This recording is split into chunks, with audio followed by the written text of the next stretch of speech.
आम की फसल में आईपीएम पर दीर्घकालीन प्रशिक्षण कार्यक्रम का हुआ शुभारंभ। दिनांक 3/1/2024। आप देख रहे हैं समाचार ग्रामीण शहरी। अमित कुमार शुक्ला की खास रिपोर्ट। आपको बताते चले कि लखनऊ में भारत सरकार के कृषि एवं किसान कल्याण मंत्रालय वनस्पति संरक्षण संगरोध एवं संग्रह निदेशालय के उप कार्यालय क्षेत्रीय केंद्रीय एकीकृत नाशीजीव प्रबंधन केंद्र में आम की फसल में आईपीएम पर दीर्घकालीन प्रशिक्षण कार्यक्रम का शुभारंभ हुआ। कार्यक्रम में बतौर मुख्य अतिथि डॉक्टर जेपी सिंह, वनस्पति संरक्षण सलाहकार, कृषि एवं किसान कल्याण मंत्रालय भारत सरकार, विशिष्ट अतिथि डॉक्टर ए.के. सिंह, निदेशन उद्यान एवं खाद्य प्रसंस्करण उत्तर प्रदेश सरकार, डॉक्टर अनिल कुमार सागर, उप कृषि निदेशक कृषि रक्षा उत्तर प्रदेश सरकार एवं क्षेत्रीय आईपीएम सेंटर के प्रभारी एवं संयुक्त निदेशक डॉक्टर ज्ञान प्रकाश सिंह ने दीप प्रज्वलित कर कार्यक्रम का शुभारंभ किया।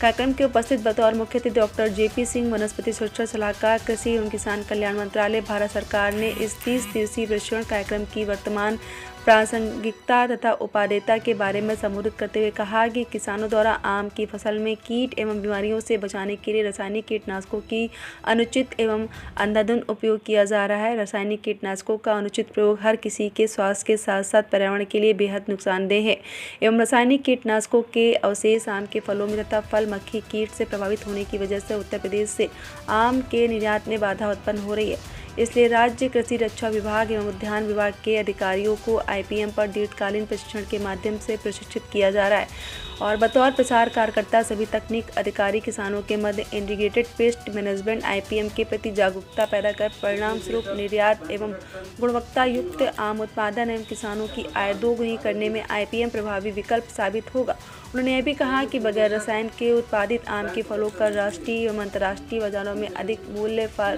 प्राप्त होता है। वनस्पति संरक्षण सलाहकार ने कहा कि प्रदेश में वनस्पति संरक्षण कार्य से संबंधित समस्त एजेंसी और संस्थान में जुड़कर किसानों के हित में एक साथ कार्य करें। Doctor A K. सिंह, निदेशन उद्यान एवं खाद्य प्रसंस्करण उत्तर प्रदेश सरकार ने विभिन्न जनपदों से आए हुए तकनीक अधिकारियों को संबोधित करते हुए कहा कि आप सभी प्रशिक्षु हैं। प्रशिक्षण के उपरांत मास्टर ट्रेनर हो जाएंगे और आईपीएम अपनाने हैं तो किसानों को प्रेरित करें, क्योंकि एकीकृत नाशीजीव प्रबंधन बगैर कीटनाशक के आम उत्पादन में महत्वपूर्ण भूमिका निभा रहा है, जिससे आम निर्यात में सफलता प्राप्त हो रही है। उत्तर प्रदेश सरकार के उप निदेशक कृषि रक्षा अनिल कुमार सागर ने कहा कि इंटीग्रेटेड पेस्ट मैनेजमेंट आईपीएम ही एकमात्र विकल्प है जो रासायनिक कीटनाशकों को अनुचित उपयोग को कम कर सकता है। उन्होंने कहा कि अब प्रदेश के सभी जनपदों में आईपीएम के अंतर्गत आने वाले विभिन्न प्रकार के ट्रैप्स तथा जैविक कीटनाशकों की उपलब्धता भी सुनिश्चित करने हेतु कृषि विभाग प्रयासरत एवं प्रतिबद्ध है। क्षेत्रीय केंद्रीय एकीकृत नाशीजीव प्रबंधन केंद्र भारत सरकार के प्रभारी एवं संयुक्त निदेशक डॉक्टर जी.पी. सिंह ने संबोधित करते हुए कहा कि आईपीएम को बढ़ावा दें, परिणाम स्वरूप कम लागत के साथ गुणवत्ता युक्त कृषि उत्पाद प्राप्त करें। उन्होंने कहा कि समस्त अधिकारी प्रशिक्षण प्राप्त करने के उपरांत आईपीएम अपनाने हेतु किसानों को प्रेरित करें और यदि जरूरत पड़े तो केंद्रीय कीटनाशी बोर्ड एवं पंजीकरण समिति द्वारा संयुक्त रासायनिक कीटनाशक ही अंतिम विकल्प के तौर पर उपयोग में लाएं। और आईपीएमसी जैविक भवन में नवीन स्थापित जैव कीटनाशी प्रशिक्षण प्रयोगशाला का उद्घाटन डॉक्टर जेपी सिंह, वनस्पति संरक्षण सलाहकार, कृषि एवं किसान कल्याण मंत्रालय भारत सरकार ने किया। कार्यक्रम में आईपीएमसी समस्त अधिकारी उपस्थित रहे। कार्यक्रम का सफल संचालन अमित सिंह, सहायक वनस्पति संरक्षण अधिकारी ने किया।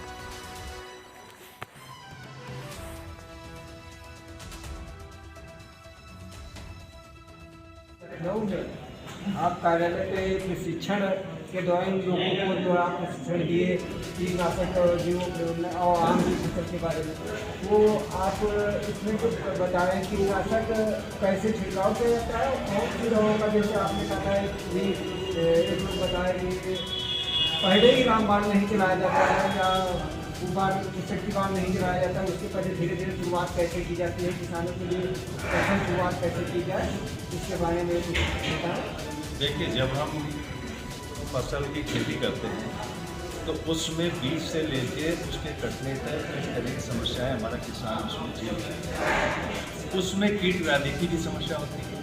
जब कीट व्याधि की समस्या होती है तो आज साइंस ने इतनी तरक्की कर ली है कि कई तरह के ऐसे जो बिना रसायन के कीट व्याधि प्रबंधन के जो तरीके हैं वो ईजाद कर दिए गए हैं।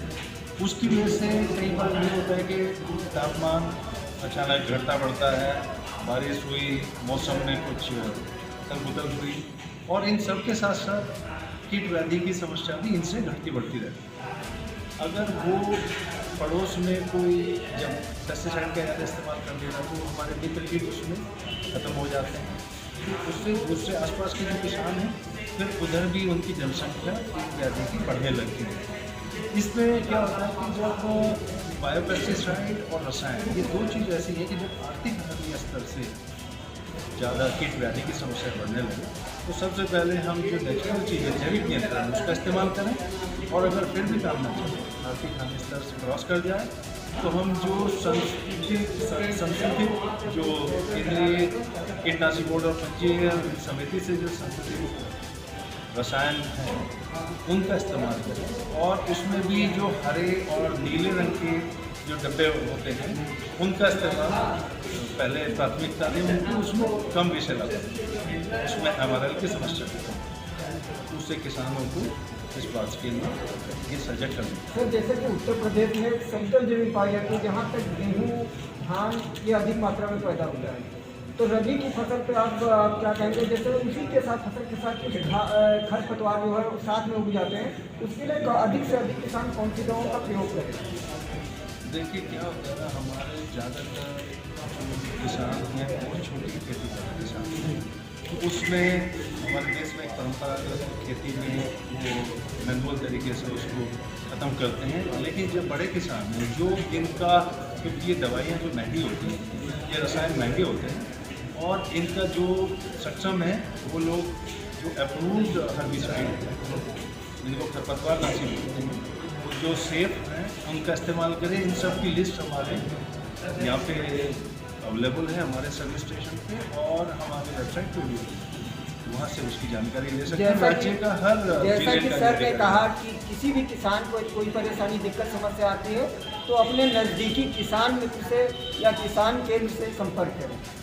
बिल्कुल, उसके लिए जैसे आम की फसल में बौर अच्छा आता है, लोग उस त्यौहार को मनाते हैं कि आमों में बौर आ गया, और अचानक क्या होता है उसमें जो है फुहारे जैसे मिठास के साथ फुहारे जैसे नीचे पतझड़ होने लगता है, झड़ने लगता है, उसमें किसान के क्या कर सकते हैं? क्या इस कौन सी दवाएं? देखिए इसके लिए सबसे पहले इसकी सब्जेक्ट जाँच की आवश्यकता है कि एक्सपर्ट से बात करके उसकी जोड़ा कराएं, उससे बात करके जांच कराएं और उसके बाद उचित निर्णय लें।